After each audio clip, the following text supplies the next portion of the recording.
Today, I want to tell you a little story about Elvis and Judy Spreckels. When Elvis first met Judy Spreckels in 1956, she was indeed an heiress and already the ex-wife of the much older Adolph Spreckels Jr. When Elvis arrived for his first Las Vegas season, Judy Spreckels owned a ranch nearby, but was living in the hotel. She was also engaged to Jim Cawthon, a business executive, who, like Elvis, hailed from the South. Judy was living at the same hotel where Elvis was staying, and initially met him in the hotel lobby at the time of his first and troubled May 1956 Las Vegas season. Judy has told the following about Elvis and their time together. I was sitting at a writing desk in the lobby, writing a letter, and he just came up to me and started talking. I was friendly and told him I loved his record, Heartbreak Hotel. The moment we met, it seemed like we had always known each other. Elvis just shook hands and said, "Hi, pleased to meet you, ma'am. This here's my cousin Gene." He then took me to the gift shop to show me a magazine.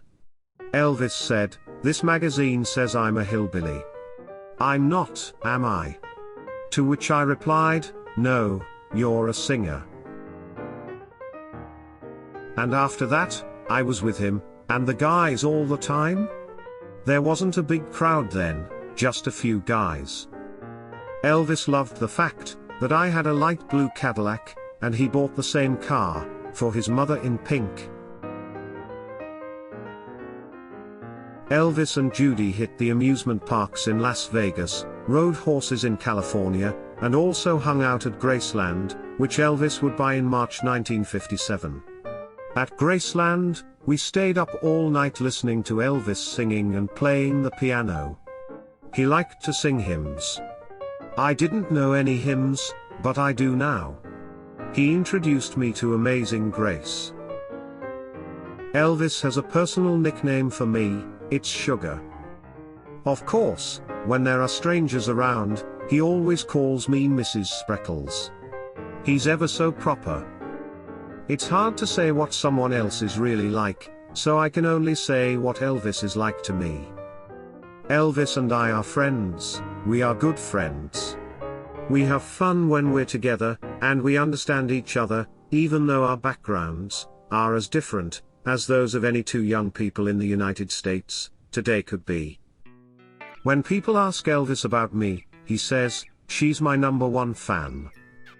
She's just like a sister to me." And that's how it is.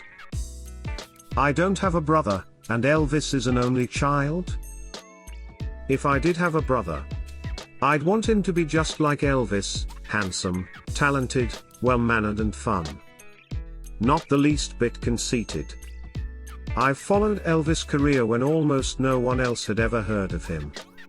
Once, when we were sitting around with a group at a dinner party, he seemed lost in thoughts, so I said to him, "Elvis, are you going to the movies this afternoon?"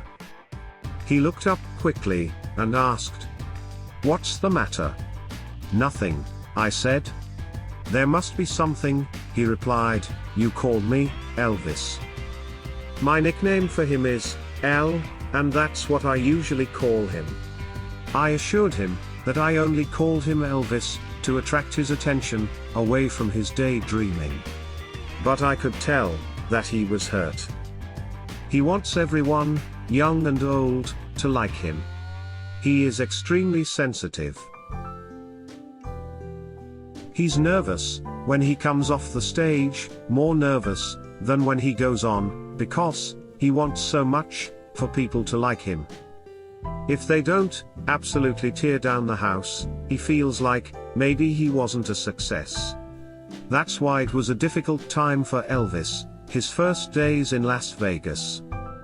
Minors are not allowed in the nightclubs, naturally, only at the earlier shows. And Elvis had never worked before an entirely adult audience. I guess you're right, but you just don't know how it is when you hear those kids scream. Then I just know that they like me. It makes me feel so good. You might not always be playing for teenagers," I answered, "so you must learn how to perform for every type of audience, and do your best every time you're on."